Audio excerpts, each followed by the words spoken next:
All right.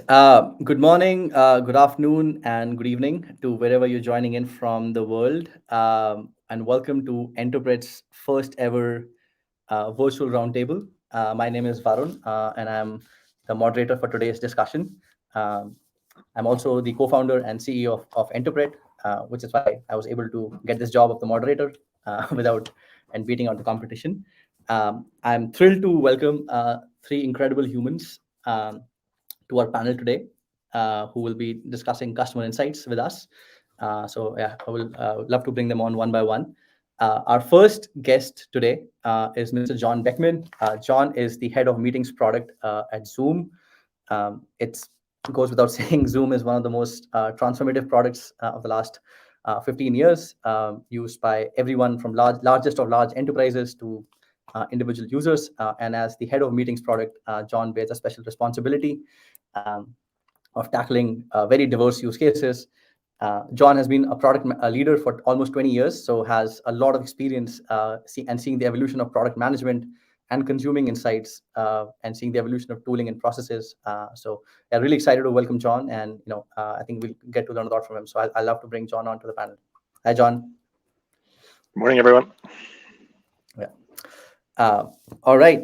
Next up, I would love to bring up our second panelist, Mr. Michael Nguyen.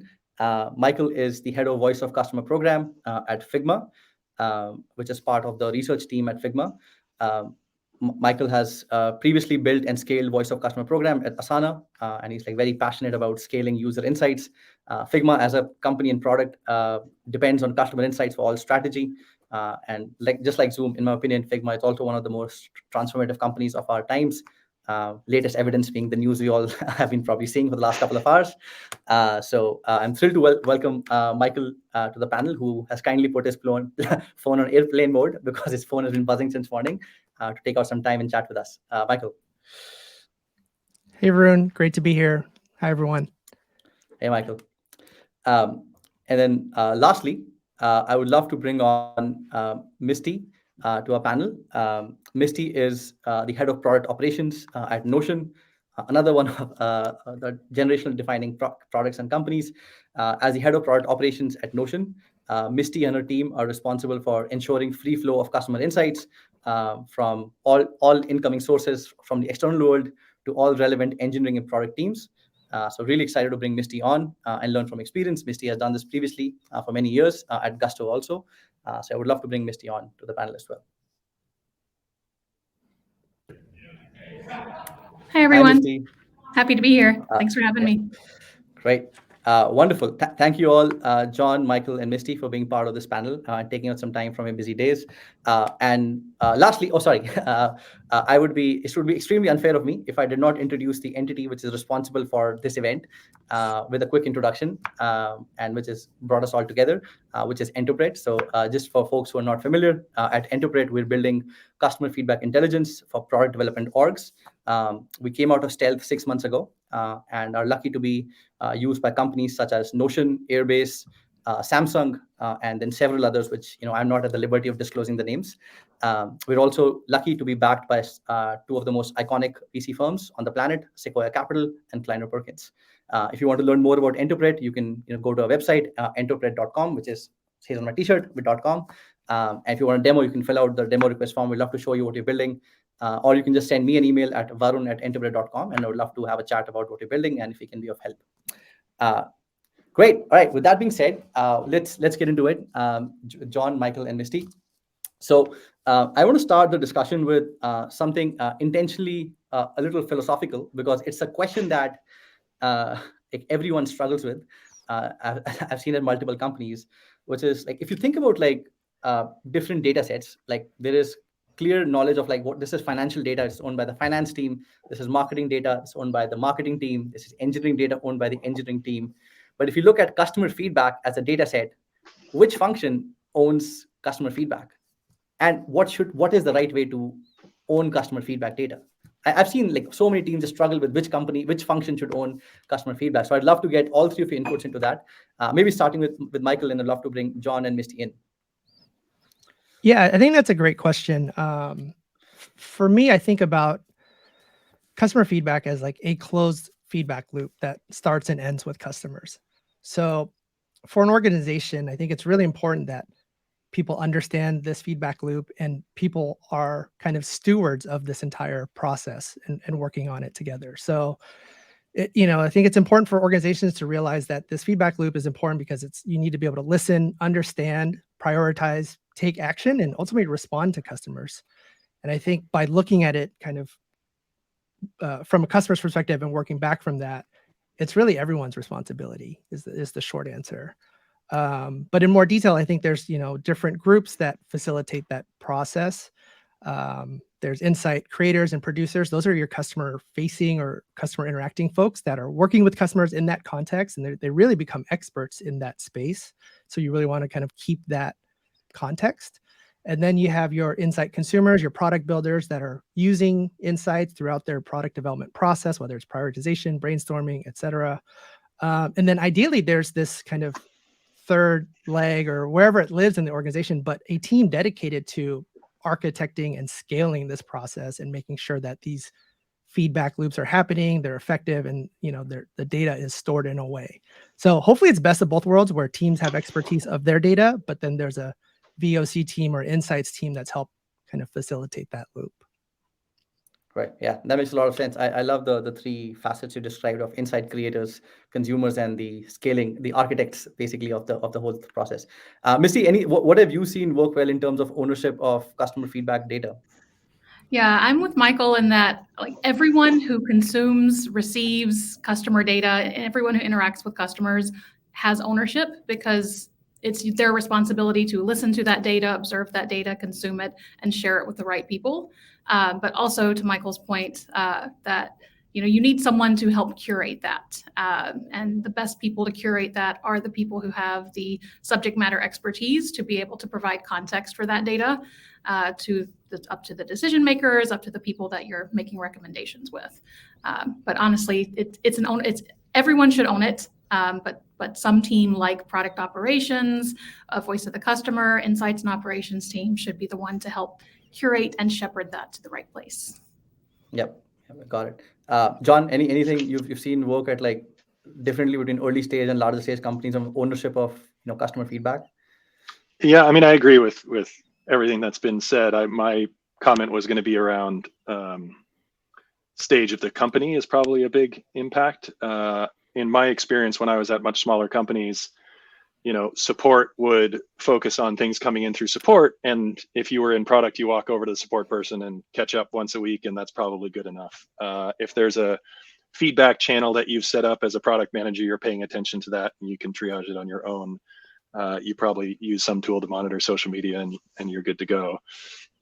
As that scales up though, all of that starts to break apart and there's no sort of central management of it. And so I guess my comment around ownership is it's probably in various places at smaller stages, and then before long it's much larger. And like Misty and Michael said, there needs to be some function that thinks about it holistically and thinks about the entire program and how it all fits together, not remaining siloed in onesie twosie, because ultimately it's a huge amount of work to understand the whole system, figure out how you're going to process, especially if the volumes are high. You're talking about using tools, specifically tools like Enterpret.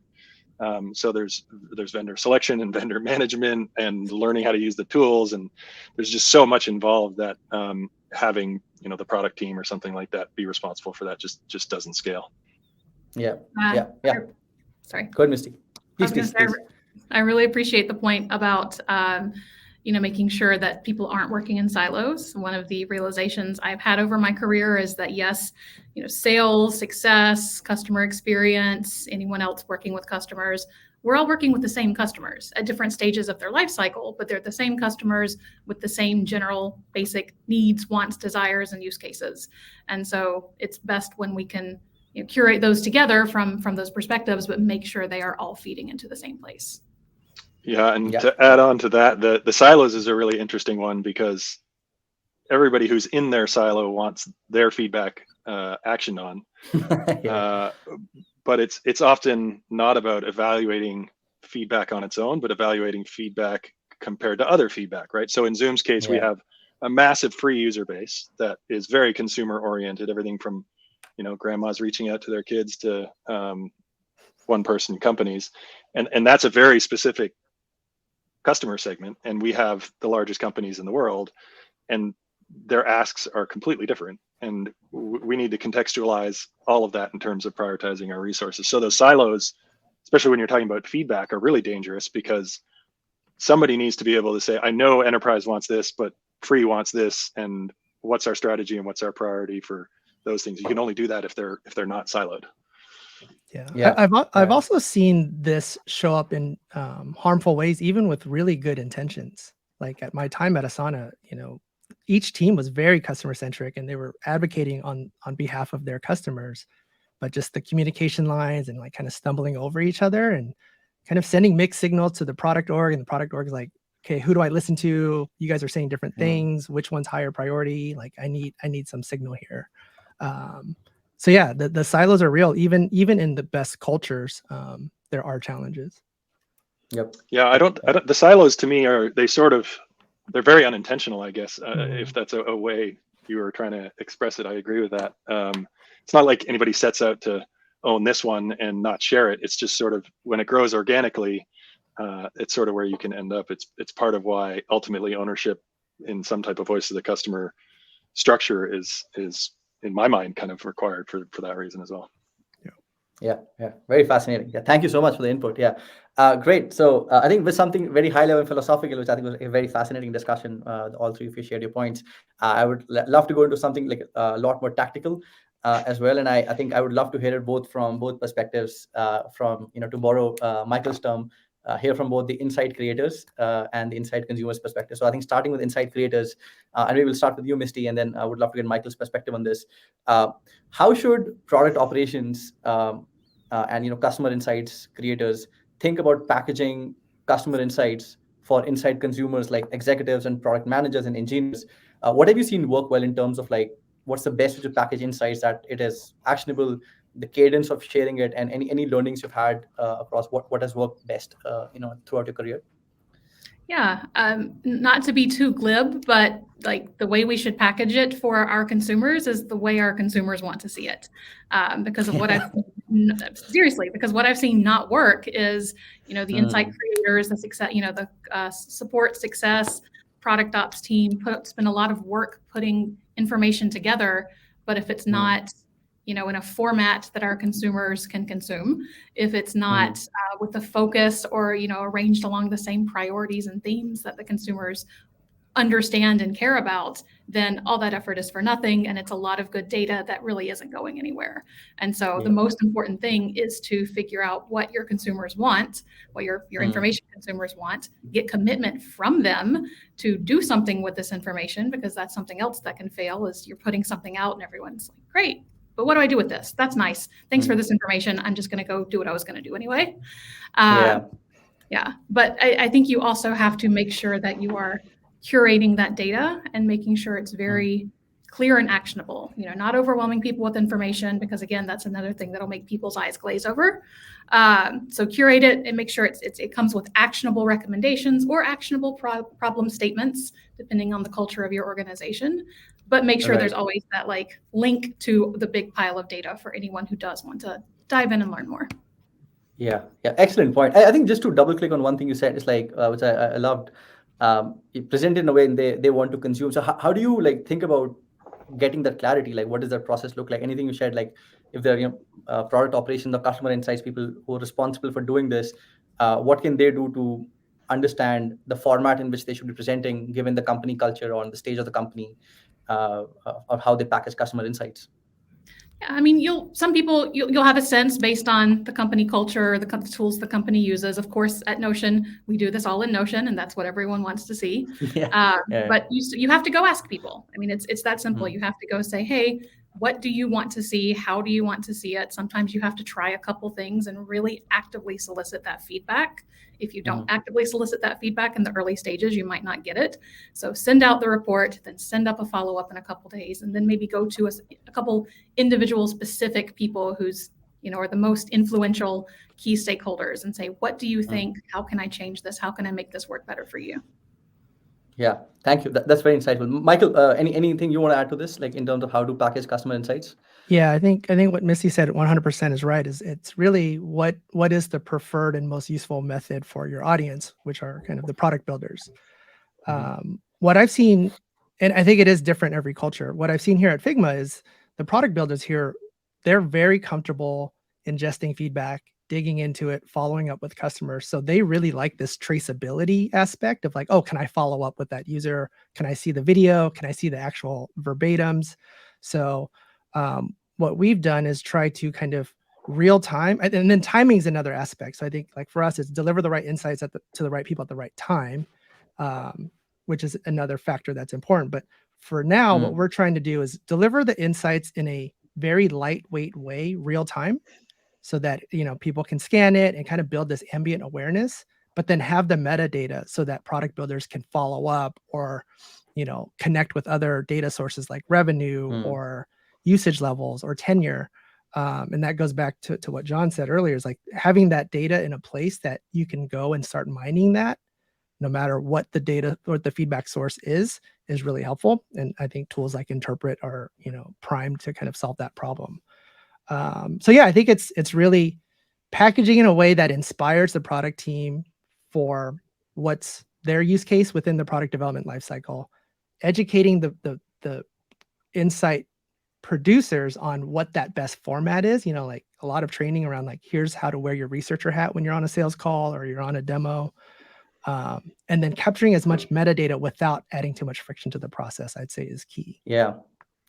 I love the point, specifically on metadata. I think, the folks I've seen who are able to gather best insights from customer feedback is like understanding who the feedback is from and like what they're trying to get from the product. And I think John also alluded to that, is like the free user feedback is very different from enterprise user feedback and the needs, and you often have trade-offs to make. So, but sometimes you want even deeper metadata than that. Like just knowing just the plan type is not good enough. You want even deeper metadata.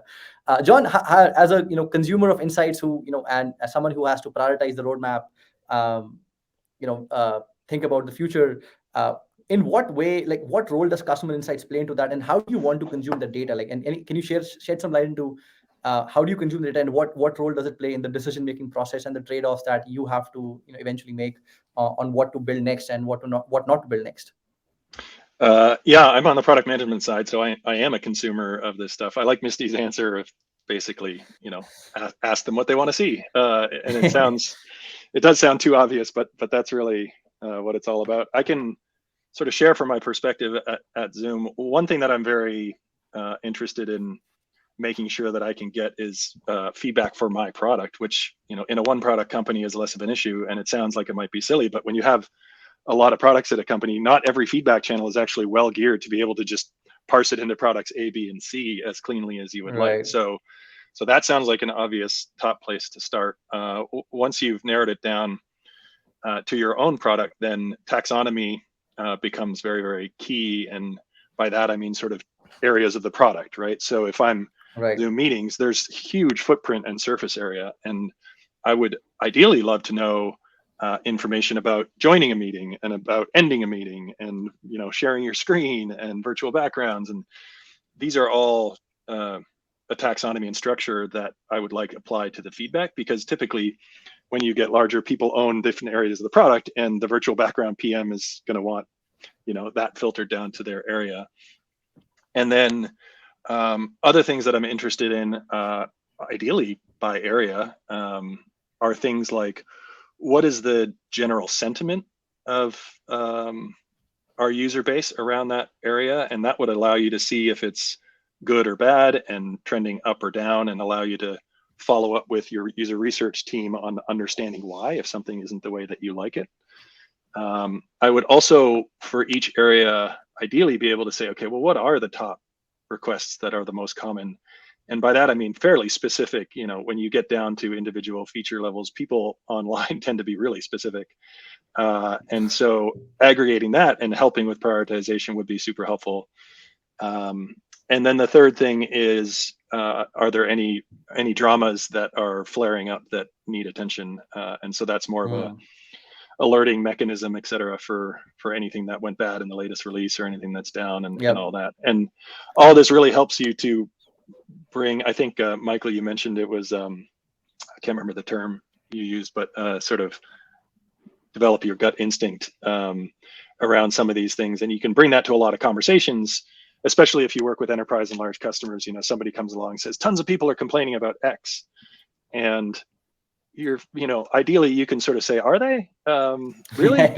Because I monitor thousands of pieces of feedback and it's never come up. So who's lots of people are saying, quote unquote. So it allows you to bring a little bit more data to a lot of conversations around different problems and whether or not they really are issues. So yeah, that's great answer there, John. There's so much so many valuable points there. I actually remember one conversation we had like several months ago, which like stuck with me. And you said, Varun, you can't even imagine the universe of feedback on just the raise hand function within Zoom meetings is so vast, let alone anything else. I'm like, wow, that's like, and that just blew my mind. It's just like of the scale of Zoom. It's just for the raise hand feature. Like the universe of feedback is so large.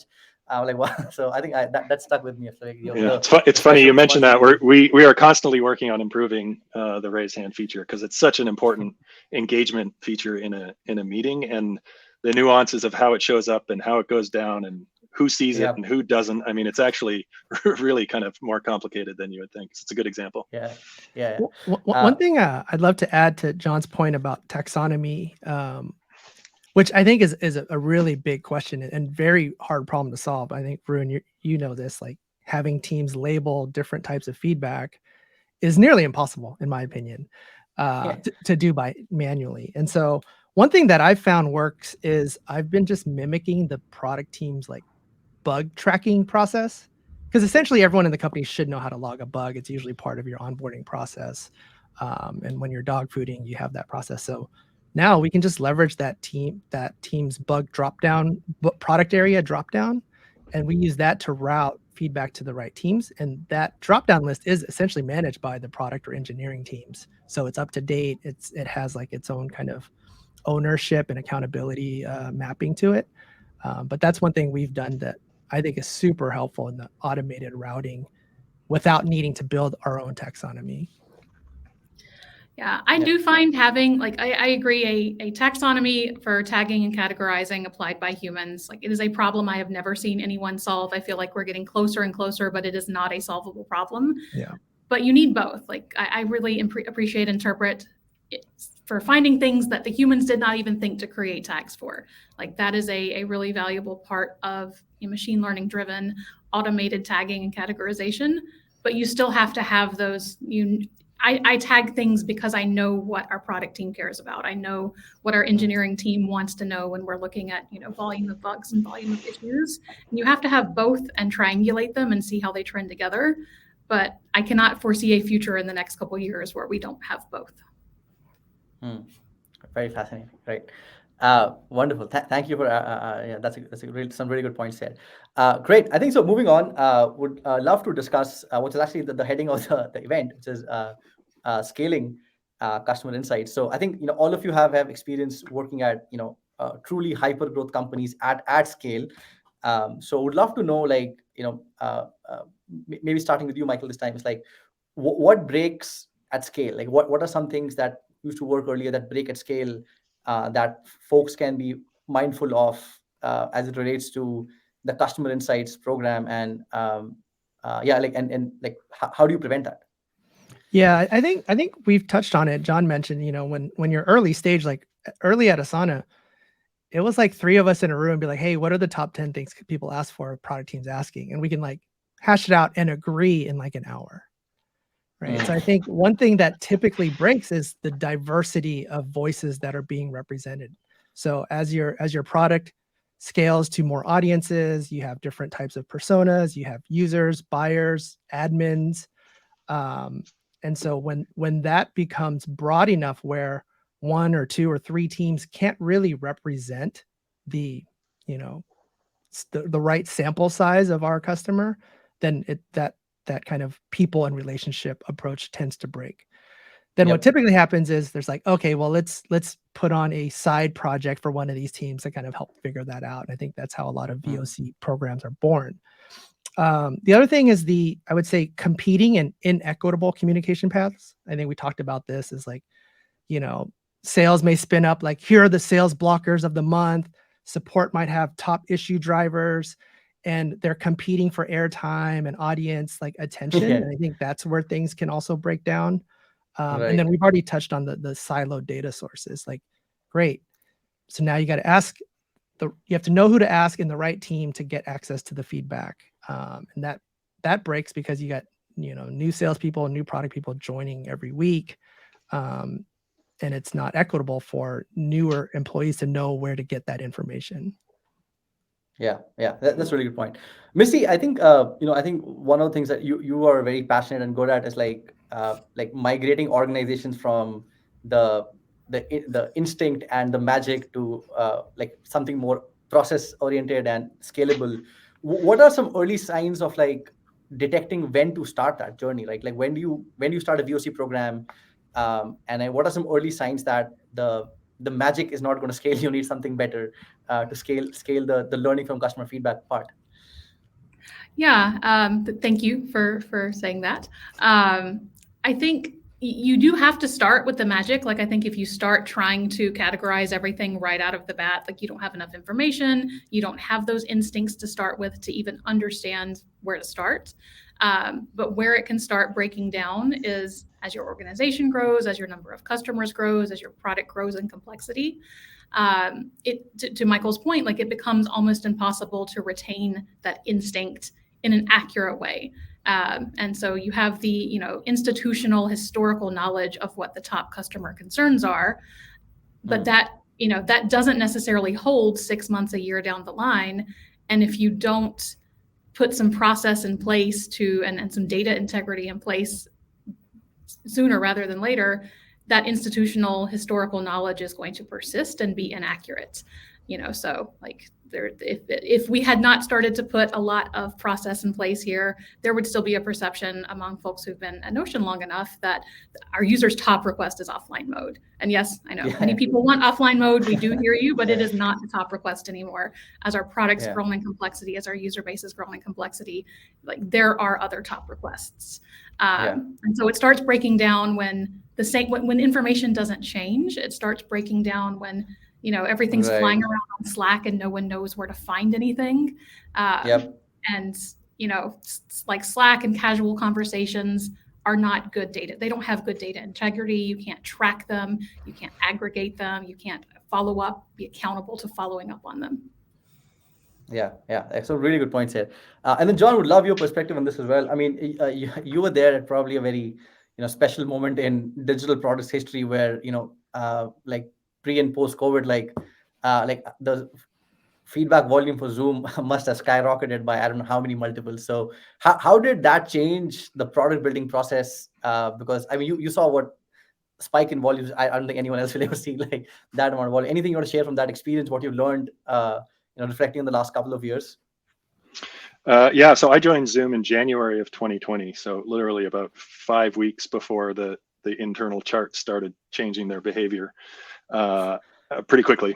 And so in a 4-month time span, a lot of intake sources of information grew at 30, 40, 50x in a few months. So wow. I had certainly not seen anything like that. And it probably impacts the 3 things that I'll share now in terms of the answer to your question, like what breaks at scale.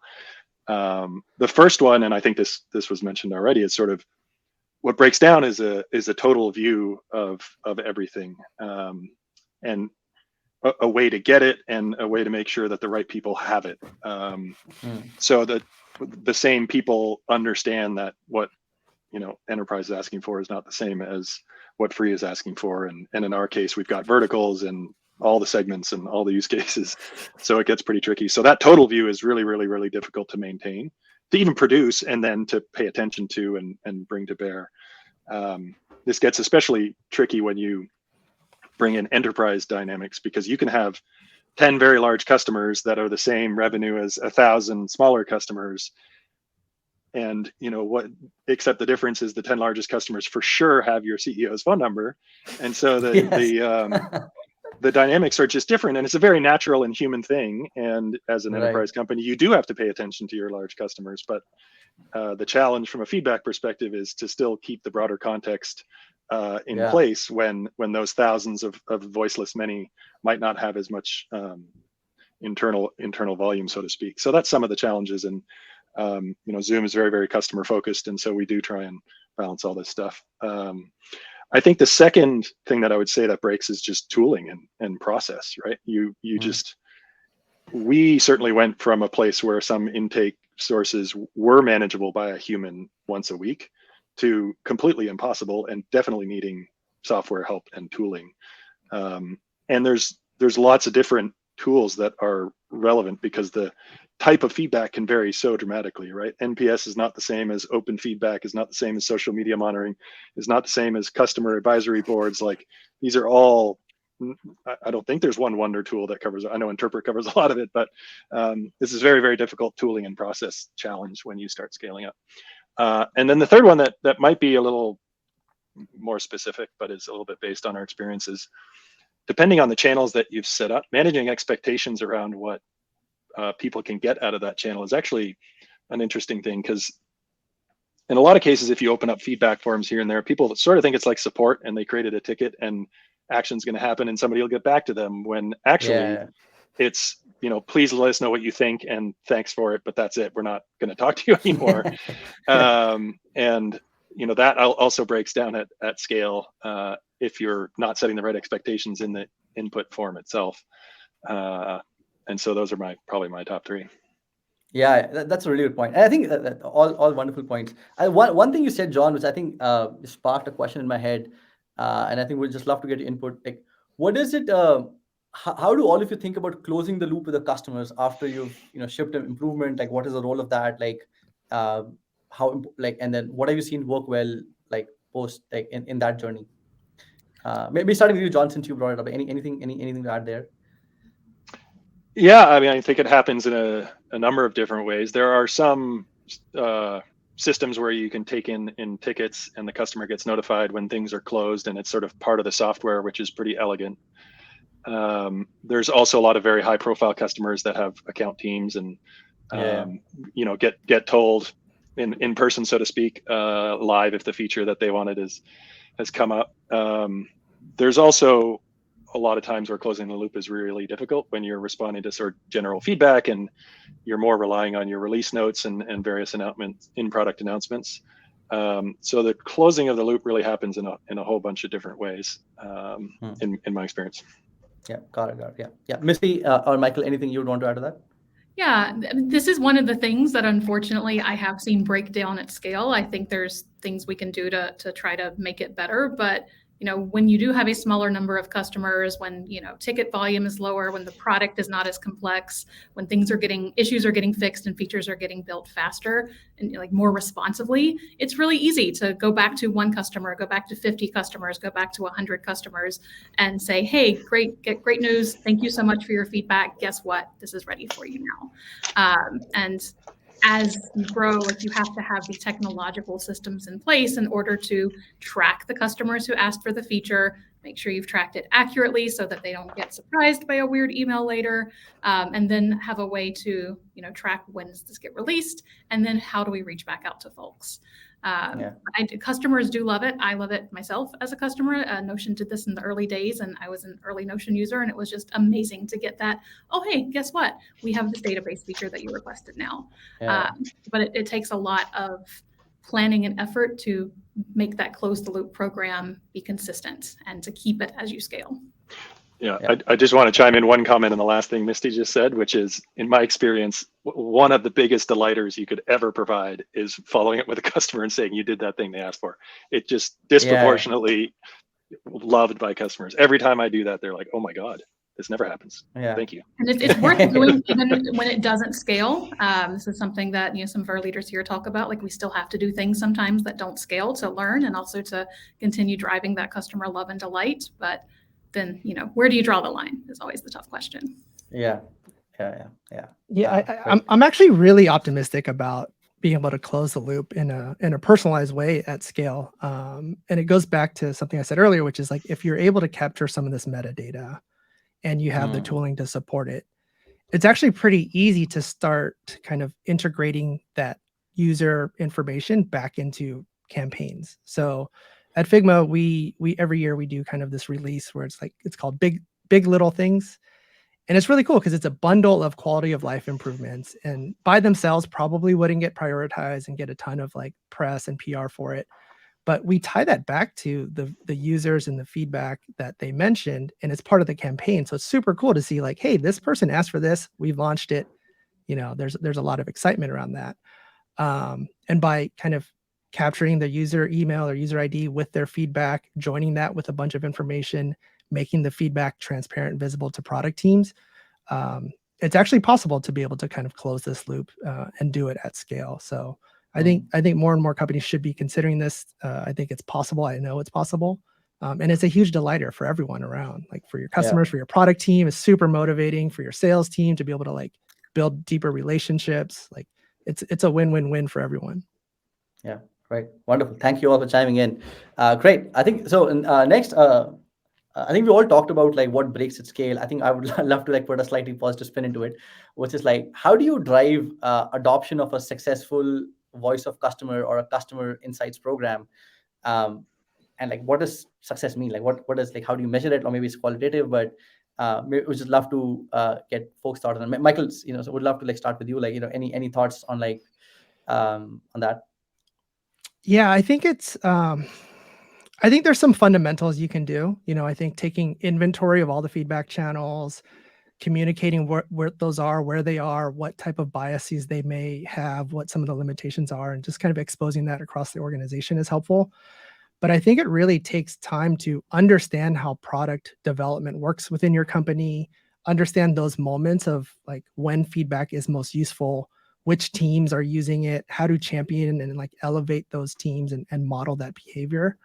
And then constantly thinking about these win-win opportunities, right? So how do you make it easier for salespeople to capture feedback? And then how do you make it easier for that feedback to get routed to the product team? How do you make it easier for marketing to close the loop? And so by designing these processes and experiences in a way that benefits everyone across this loop, I think is super important. And then when you have wins like, hey, we responded to 20,000 pieces of feedback for this A/B test, like let's share that. Let's elevate the product teams and the customer facing teams that are going above and beyond to usher this kind of philosophy that customer insights really matter. So I don't think there's a kind of simple one answer to how do you drive this, but it's just like an ongoing effort. Yeah, that's a really good point. Misty, anything you want to add from your experience? Yeah, I mean, I think of course, you want to define your own success criteria from the outset and figure out, do you want to see numbers move? Which numbers are you looking to gain more users, drive greater adoption of certain features? But to me, the ultimate success of customer data reporting, customer data feedback, voice of the customer program is, do you see change? Do you see change and action happen as a result of the feedback and data that you have access to? And again, this is something that seems really, really simple, but it will, it will break down quickly if you don't see that change, because it becomes discouraging to put in the effort to collect and curate and share that data. It becomes discouraging for customers who, after a certain point, eventually do stop sharing their feedback if they're not seeing any action, as well as for our internal insight generators, our insight producers like CX and our sales team. So for me, success is seeing a change in the product, a change in customer behavior, a change in whatever numbers that are important to us. Yeah. Are there any numbers that you don't track into that, or like, and then qualitatively, what's the like, what does good change mean in this context, Misty? Yeah, I mean, it depends on the company, but certainly, we love to see CSAT improve. We love to see customers be happier with the product and happier with the service they're receiving, which are, very closely tied together in the customer's mind, even if it's not necessarily in the support team's mind. And, seeing that those numbers that matter to all businesses, growth, revenue, reduction in churn is another one too. NPS is something that some companies tie really strongly to. I have some feelings on whether or not NPS is like good data and an accurate judgment of adoption and customer love. But for me, like the customer happiness and the adoption and the revenue growth. Yeah, so really good points. I think we could probably have one separate whole discussion about just NPS. Yeah, It drives a lot of drives a lot of strong emotions. Great. And then Michael, just going back to you, since to get your perspective on this as well, is like, are there ways to like identify like blockers to successful adoption of a voice of customer program or customer insights program in the product development life cycle? Could be like from a cultural perspective, a data perspective, or a process perspective. How do you identify, depending on the company, what the blockers could be, and take action on that? Yeah, I think that's a good question. I think we've alluded to it today, but haven't explicitly talked about it. But it's really around trust.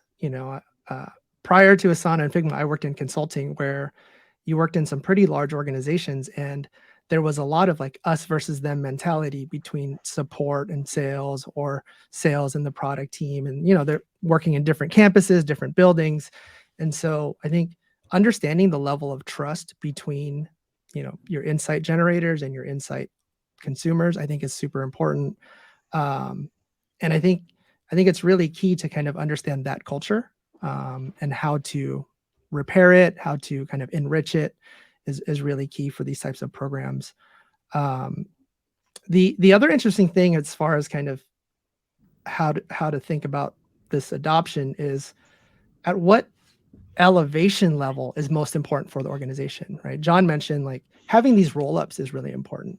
When I was at Asana, the VOC program focused more on the roll-ups. Like the head of product said, I will not start planning until Michael gives me the VOC rankings, right? Like that was a very organizational kind of ritual. At Figma, it's very down in the details. Like the PMs want to see the feedback. They want to see it real time. They want to reach out to users, and the roll-ups are right now a little less important. So I think understanding the organization, how decisions are made, and what type of decisions people want user insights for is really key. Yeah. John, anything you want to add to that? Yeah, sorry if you can hear the dog barking there. I think another ingredient for making voice of the customer program successful, I think, is visibility from leadership. Having a principle around customer insights is obviously important, and I think most companies have that. At Zoom, it's customer happiness is a big driving principle. But the help you need from leadership is to follow through on that, and to regularly call that out, to make sure that there is an ownership over voice of the customer at scale, and that people know who that person is. And another thing that we do at Zoom is part of the product requirements are often including qualitative data if it's applicable, right? So brand new features that nobody has obviously are different, but if you're iterating on something or fixing something, et cetera, one of the things in the requirement is, what are people saying, and do you really understand it? And that is a pretty good way of saying, if that's in the requirement doc and you have to put it in there, then you have to go get it. And if you have to go get it, it has to be out there, and it sort of goes backwards. So that's sort of a bottoms up way to match the leadership emphasis on it as well. Yeah. Really good point there. On like, I think I some excellent points there we mentioned around identifying the blockers, but also from a cultural perspective, like following through on institutionalizing that, and then actually having it in like specific processes like PRDs of like examples, and quantification of the feedback data as well. Yeah, sorry, you touched on something there. I just want to finish off on it. I think everybody wants to listen to the customer and gets that, but the trick is, do you do it in a representative way and not an anecdotal way? A sales person or group is trying to satisfy a customer, and the product team should be trying to satisfy a market. And so we need to be incentivized to understand the broader representational picture, not customer X, right? They're both important, and everybody's got their own incentives, but that's our job. Heavy plus one to that. Michael and I had a discussion in a meeting earlier about how sometimes, perhaps someone in leadership will see a tweet and just really over-index on the sentiment in that tweet, rather than looking at the holistic data and looking at, how it fits in the roadmap and what we're hearing from other customers. So yeah, 100%. And I think that's one of the main draws for us to use Enterpret, because historically there's no way to kind of drive shared alignment or understanding of the importance of one piece of feedback, right? Like a PM may say, oh, this is what people ask for, here's 3 examples. And when they go into these leadership reviews, leaders might think, I've never heard that. Like, is Yeah, that yeah. real? Is that true? Like, how Yeah. often? Right. And it's like, it's for now, it's unanswerable. It's like, well, do you want to go and like search through thousands of records of tickets to kind of come up with that analysis just to like drive alignment in a meeting about one thing? But now I think with a platform like Interpret, we can do that and say, hey, how often is this mentioned compared to the other thing that we may be trading off in lieu of this feature or this product area? So I think that next phase of like, how do you drive shared understanding and quantification of feedback, I think is super interesting. Yeah, really, really good points. And I agree with all the biases that can come up in the lack of data, like the highest paid person's opinion, the confirmation bias, where you've made up your mind you want to build this and just looking for one evidence somewhere which represents you, or the recency bias, which is also very prevalent. So all really good points there. Great. I think so. A final question, and we'll open up for questions from the folks on the panel as well. I think this is like more forward-looking. So we started on a philosophical note. We'll end on a philosophical note from my questions. It's like, I mean, all of you work at like globally admired, cutting-edge companies, very customer-focused companies. So as you see from your previous experience and how things are trending, what do you think like best-in-class VOC programs will look like 2 years down the road? And then Misty, we'll start with you. Yeah, I've been pondering this one for a little while. You probably want me to say that best in class is going to be heavily automated, and I do think that's going to be a big part of it. But I think a best in class program is one that everyone agrees. Like 2 years from now, I really hope we're in a place where no one's having to try to convince leadership and product that this is an important program to invest in, which is still a struggle that happens sometimes today. And that we have that right magical mix of automated and human curated with that human perspective. And it is self-serve and available to everyone. I think that self-serve is what's missing a lot today. To Michael's point, like some people do like to dive into the data. Other people really like heavily curated data, but in both cases, somebody has to curate that data. Somebody has to find those details. And so automated with human curation and as self-serve as possible with really rich and accurate and robust data and metadata. That's my magic wand wish list for future VOC.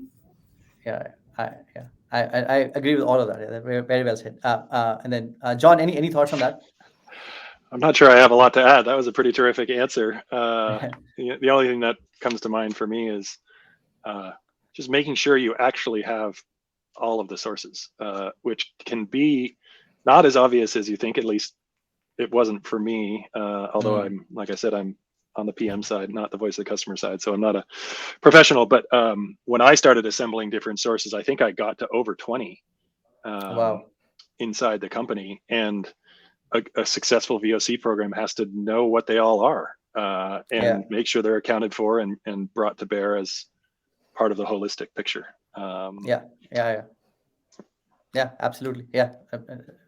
Centralizing it. It's so funny that even centralizing all feedback is such a challenge for almost like all companies. So very well said.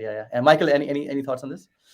Yeah, I think it's a great question. I agree with what John and Misty said, and I think for me, a successful outcome of like a collective maturity of VOC as a discipline is like people understand that how the best products being built, and VOC or customer insights plays a critical role in that approach.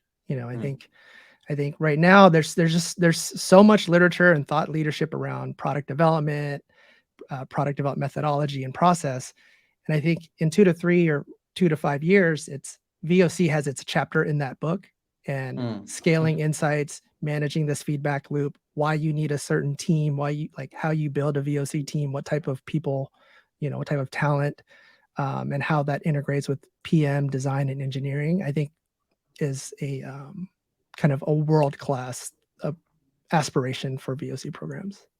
Yeah, absolutely. Very, very well said. There will definitely be, in my opinion, also there will definitely be a chapter on VOC on the product playbook in a couple of years.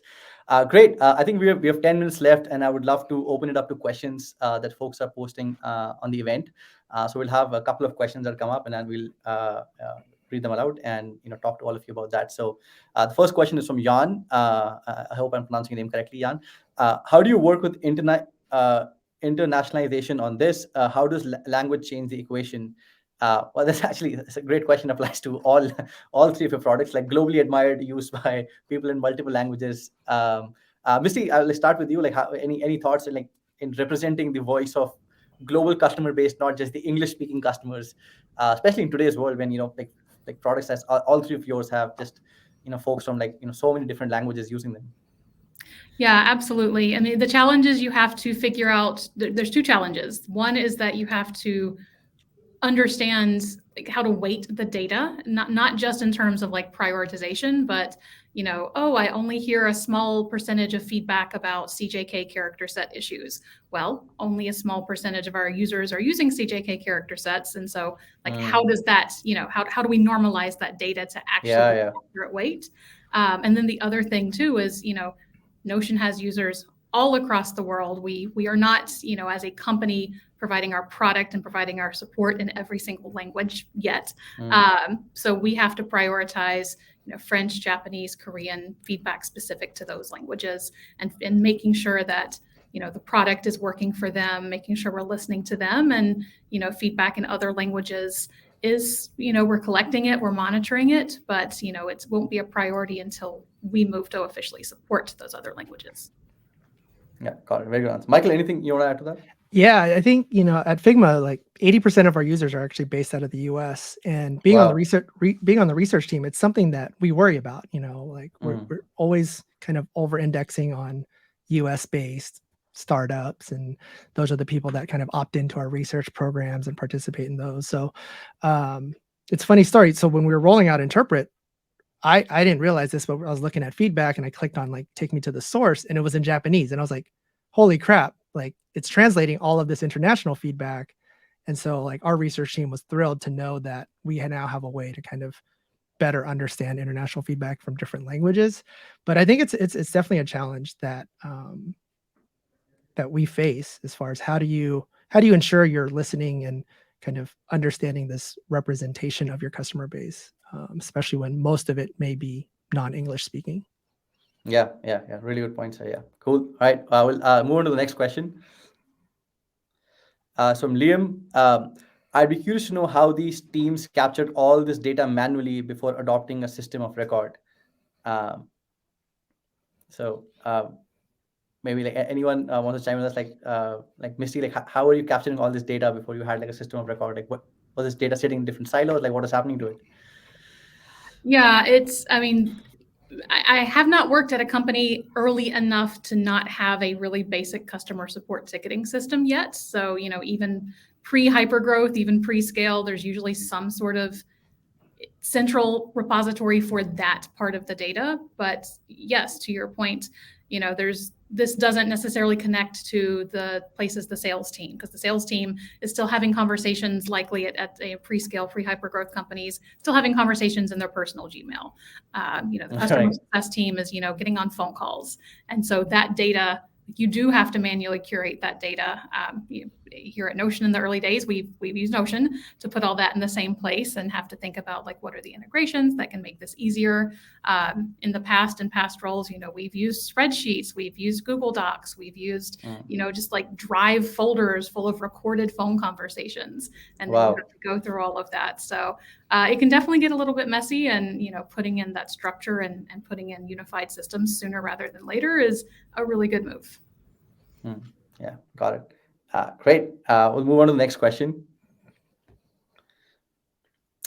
This is from Yasmin. Curious to hear the best tactics to ensure you're capturing feedback from all the various users' product areas so the product teams can get specific feedback relevant to them. Yeah, got it. Example, some methods might bias towards a larger group versus a small group of users. Yeah, Michael, anything you want to add to that? How do you take it into normalizing this sort of data? Yeah, I think that's a great question. I think there's first this step of acceptance that all of the feedback is going to be inherently biased towards some customer segment and some customer context of what stage they're interacting with you in their journey. And one thing I found helpful is just literally building an inventory of all the feedback channels, like how representative that, or like who that typically represents, and the kind of biases or considerations that you should factor in when looking at this data.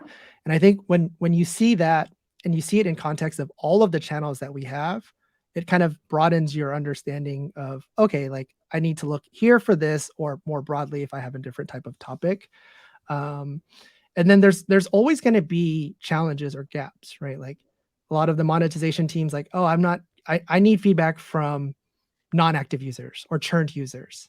And so like, do you have the listening channels for that type of segment or not? Yeah. And if not, I think typically you lean on the research team to kind of help kind of augment that. Yeah, got it. Yeah, John, I would love to get your perspective on this as well. It's like, you said Zoom has like 20 plus channels. I'm sure like all of them have like very high volume. When you're looking at like, and you're getting like, obviously inbound reports from different sources, consolidating like social media feedback, enterprise user feedback. How are you consuming them? Like, do you go to different sources to consume them? And like what trade-offs are you making when, like looking at these different data sets? Oh, you're on mute, John. Classic mistake from the Zoom guy. I think Michael was right, where it's, you want to list out, just, it's a basic process. You list out what you want to listen to, and then you ask yourself, am I listening? Do I have the ability to listen, basically? Right. And so I think that's partially the answer to the question. The answer to your question a little bit is more, we're still on this journey because of our spike in volume and COVID, so things have expanded. So we're still on this journey about how sophisticated we are on these various pieces of information. But I do my best to go to all these sources and stay aware and develop the gut instinct that Michael referred to earlier, and bring that to bear in the conversations. I think it's also worth highlighting that how much you pay attention depends on what your strategy and emphasis and goals are, right? So if you are doing international expansion, then you want to pay attention to what people in various countries are saying. If you don't, then maybe it doesn't matter so much. So there's obviously that piece of it as well. Yeah, very good point. Yeah, although we can probably discuss like maybe on separately, but like, does the strategy inform the insights you gather, or does insights inform the strategy you go after? I guess like this. There is so that's a very interesting topic, because I think inherent in a lot of what we're talking about is you mostly get feedback about stuff you're doing, not stuff you're not doing. Right. And the stuff you're not doing can come from internal strategy and divine inspiration, but can also be inspired from the feedback you're getting about stuff you are doing. If you and listening to that is, I think, a lot more nuanced and subtle. But if you sort of step back and say, they're not saying it specifically, but I get a sense that this would be good. And so absolutely, that starts to get into a slightly different conversation. I think that's super interesting. But yeah, great. All right, we'll take a couple of final questions. So we'll have the next question come up. This is from Thomas. I wonder how you see product teams talking directly to users play versus having it curated. I feel like the less reactive vision building generative research is discussed here. When should product teams do user interviews? So John, maybe we'll start with you on this. Like, when should product teams do user interviews for generative research, which like no one is even thinking about, or maybe there's no analysis available on? All the time, as much as they can. I think none of this is a replacement for folks on the product side to talk to customers whenever you can. It's the most tactile way to develop your instincts around how people think about your product and use it. And you have to marry that with some of these roll-up reports. That's how I view the world. Yeah. Do you think about like adding like having like some sort of like best practice or guidance around the frequency of like directly talking to users and then consuming reports? Like, how much time should like someone building a product should be spending on that? I don't know if I'd specify an amount of time. Maybe there's a cadence. Quantitative data should be something you regularly check on or get pinged about. Same with qualitative data, to the extent that it can be consumed sort of in the same way.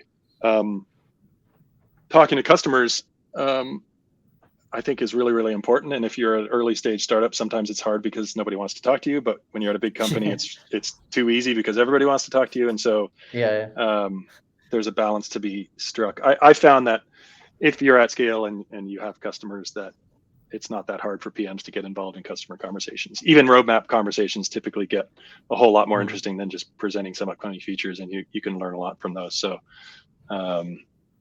if you're not talking to customers every week, then that's not good.